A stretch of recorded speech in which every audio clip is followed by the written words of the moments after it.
బట్టతలతో బాధపడుతున్నారా? ఆధునితనమైన పద్ధతిలో hair transplantation చేయబడును. Face clinic, Hyderabad.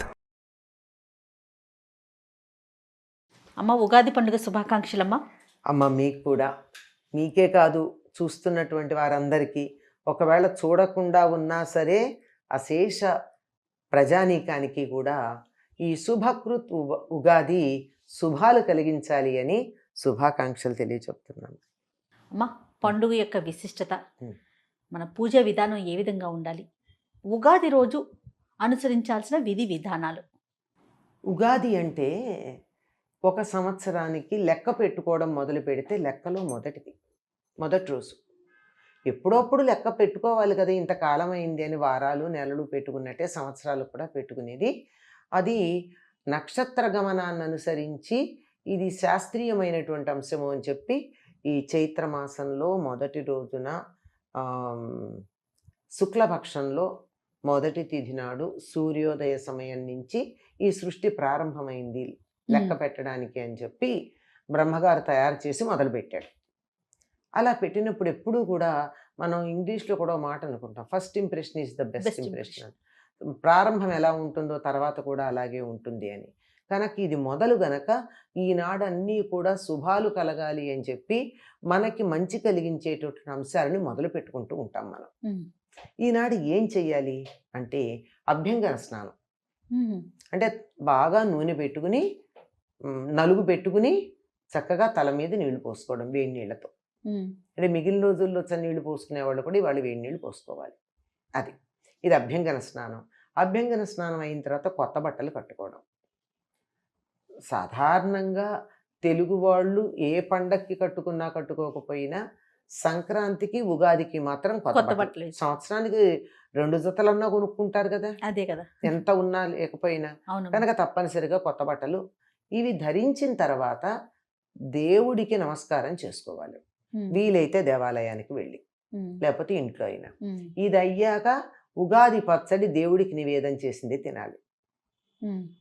ఈ ఉగాది పచ్చడి విశిష్టత అంతా అందరికీ తెలిసినటువంటిది. 6 రుచులు ఉంటాయి, ఆరోగ్యాన్ని కలిగిస్తుంది.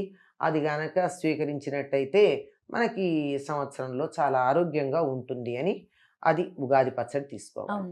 అయిన తర్వాత ఇంటి మీద ధ్వజాన్ని ఎగరేసే పద్ధతి ఉండేది, మనం ఈ కాలంలో మానేస్తాం. ఎందుకు ఎగరేస్తాము అంటే సంతోషాన్ని, విజయాన్ని సూచించటానికి ఇంటి మీద జెండా ఎగరేస్తాం. ఇప్పుడు మనకి ఎందుకో తగ్గింది, ఒక దేవాలయాల్లో మాత్రమే ఉంది, ఇళ్లలో చేయటం లేదు మనం. ఆ పైన ప్రధానంగా మిగిలిన పండగల్లో లేనిది ఒకటి ఉగాది పచ్చడి తినడం, మరొకటి తర్వాత చేయవలసింది పంచాంగ శ్రవణం. పంచాంగ శ్రవణం అంటే తిథి, వార, నక్షత్ర, యోగ, కరణాల గురించి తెలియచెప్పేది పంచాంగం.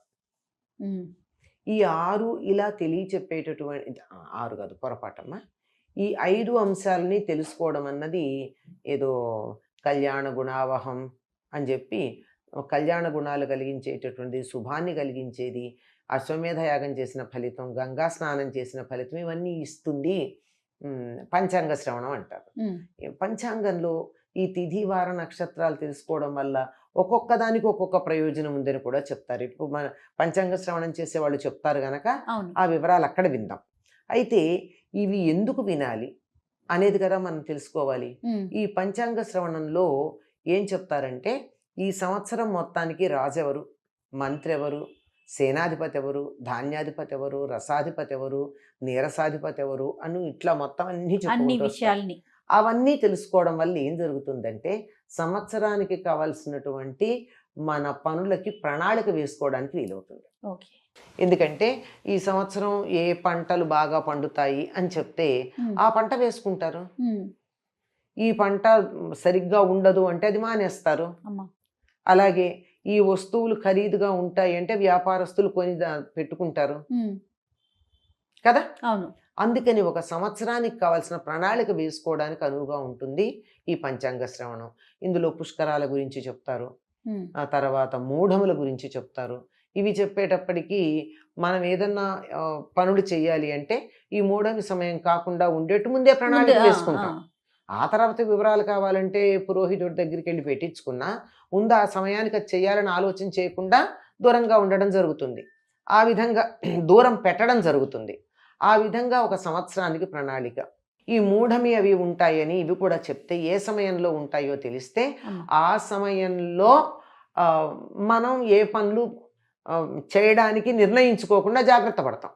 తీరా మనం ఫలానప్పుడు చేద్దామని వెళ్ళి పురోహితుడి దగ్గరికి వెడితే ఇదే మూఢం అండి అంటే అయ్యో అని అనుకోకుండా ఆ సమయాన్ని పక్కన పెట్టుకోవడానికి, ఈ విధంగా ఒక సంవత్సరానికి సరిపోయే ప్రణాళిక వేసుకోవడానికి ఈ ఉగాదిలో పంచాంగ శ్రవణం మనకి సహకరిస్తుంది. అట్లాగే ఆదాయ కందాయ ఫలాలు అవి చెప్పినప్పుడు జాగ్రత్త పడతాం. మనకు ఖర్చు ఎక్కువ అంటే పెద్ద పెద్ద పనులు ఏమీ పెట్టుకోకుండా ఉంటే రూపాయలు అవ్వాల్సింది 10 రూపాయలు అవుతుందంటే చిన్న ఖర్చులో పెడితే 10 రూపాయల పనే పెట్టుకుంటే 100లో అవుతుంది. అది 1000 రూపాయలు పడితే 1,00,000 రూపాయలు అవుతుంది. అందుకని కొంచెం తగ్గించుకోవడం, ఇట్లాంటివన్నీ కొన్నిటికి ప్రణాళికకు పనికొస్తుంది పంచాంగ శ్రవణం. ఇదంతా ఈరోజు చేసేటటువంటిదైతే సరే, ఆ రోజు పిండి వంటలు వాటితో భోజనాలు చేస్తారు. సాధారణంగా ఒకప్పుడు పెద్దవాళ్ళు చెప్పింది ఏమిటంటే ఏదన్నా ఒక మంచి పని మొదలు పెట్టాలి అంటే ఉగాది నాడు మొదలు పెట్టుకుందామంటాం. అంటే ఈరోజు మొదలు పెట్టుకునేది సంవత్సరం అంతా నిర్విఘ్నంగా కొనసాగుతుందని. అదే మంచిదే కదా, సృష్టి ప్రారంభమైంది, ఇప్పటిదాకా సృష్టి నడుస్తోందంటే బ్రహ్మాండంగా నడుస్తున్నట్టే కదా. అదే కదా. ఆ విధంగా ఈనాడు ఏదన్నా మొదలు పెట్టుకున్నట్టయితే బాగుంటుందని మనం ఈ రోజుల్లో తరచుగా న్యూ ఇయర్ డెసిషన్స్ అని చెప్పి జనవరి 1కు చేస్తున్నాం. దానికన్నా అది చెయ్యొద్దని నేనేమంటలేదు. అదొక రకమైనటువంటి కాలగణనం, ఇది మరొక రకమైన కాలగణనం. మనం దీన్ని సంవత్సరానికి ప్రారంభంగా అనుకుంటాం కనుక మనం చేయదలుచుకున్నటువంటి పనులు ఏమైనా ఉన్నా, ప్రణాళికలు ఏవైనా ఉన్నా ఇవాళ తప్పనిసరిగా మొదలు పెట్టుకుని ముందుకు వెళ్ళటం బాగుంటుంది. తప్పనిసరిగా ఇవాళ ఎలాగో కొత్త బట్టలు కట్టుకుంటాం, అభ్యంగా తలంట్లు పోసుకుంటాం, దేవుడికి పూజ చేసుకుంటాం, మిగిలినప్పుడు తక్కువ చెయ్యని వాళ్ళు కూడా చేస్తారు ఇవాళ. ఇవన్నీ చేసుకున్న ఈ శుభ సందర్భంలో చాలా పవిత్రంగా ఉన్నటువంటి ఈ రోజున మనం ఏదన్నా కొత్త ప్రాజెక్టు, ఒక ప్రణాళిక, ఒక వర్క్ మొదలు పెట్టామంటే ఈనాడు మొదలు పెట్టుకోవడం బాగుంటుంది. లేదా ఒక నిర్ణయం చేసుకున్నా బాగానే ఉంటుంది. ఈ సంవత్సరం నేను ఇలా ఉంటాను, లేదా ఇవాళ పొద్దున్నే లేచి రోజు పూజ చేసుకుంటాను, లేదా రోజు ఒక పుస్తకం చదువుతాను, లేదా రోజు ఒక కాగితం అన్న, ఒక పేజీ అన్నా రాస్తాను, లేదా ఒక మంచి పని చేస్తాను, ఇలా ఏదో ఒకటి మంచి ఒక సంవత్సరం అంతా కొనసాగించే పని ఒకటి చేస్తాను అని ఆనాడు నిర్ణయించుకుంటే చాలా బాగుంటుంది. ఆ విధంగా చేయాలని, అలా కొనసాగాలని చాలామంది ఈ రోజున ప్రణాళిక కూడా వేసుకుంటూ ఉంటారు. అమ్మ, ఉగాది రోజు ఏ దైవాన్ని పూజించాలమ్మ, ప్రార్థించాలి? ఉగాది నాడు ఇంద్ర పూజ చెయ్యాలి అని మనకి గ్రంథాలు ఉన్నాయి. అక్కడ ఇంద్రుడు అంటే విష్ణువు అనే అర్థం. వైదిక పరిభాషలో అంటే వేదాలకు సంబంధించిన పరిభాషలో ఇంద్ర శబ్దానికి విష్ణువు అని అర్థం. ఆ రోజున విష్ణువుని పూజించాలి అని చెప్పారు. విష్ణువుని పూజించాలంటే విష్ణువు యొక్క ఏ అవతారాన్నైనా పూజించవచ్చు. రాముడో, కృష్ణుడో, ఏ రూపంలో ఉన్నటువంటి ఆయనైనా పూజించవచ్చు.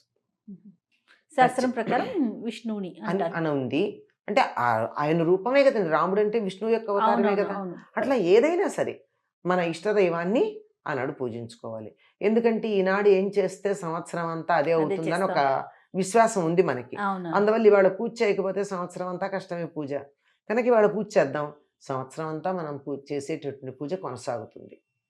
మంచి నిర్ణయాలు తీసుకుని మంచి పనులు చేసి ఆ పూజ మొదలైనవి చేసినట్టయితే సంవత్సరం అంతా వాటితోనే కొనసాగి అన్ని రకాల శుభాలు కలుగుతాయి. తప్పకుండా. మరొకసారి ఉగాది శుభాకాంక్షలు మీకు కూడానమ్మా. అందరికీ కూడా ఆ నామాన్ని సార్థకం చేస్తూ అందరికీ శుభాలు కలిగించాలి అని ఆ పరమాత్ముడినే కోరుకుంటూ స్వస్తి. నమస్తే. సుమన్ టీవీలో మీ పర్సనల్ అండ్ బిజినెస్ ప్రమోషన్స్ కోసం కింది నెంబర్కి కాంటాక్ట్ చేయండి.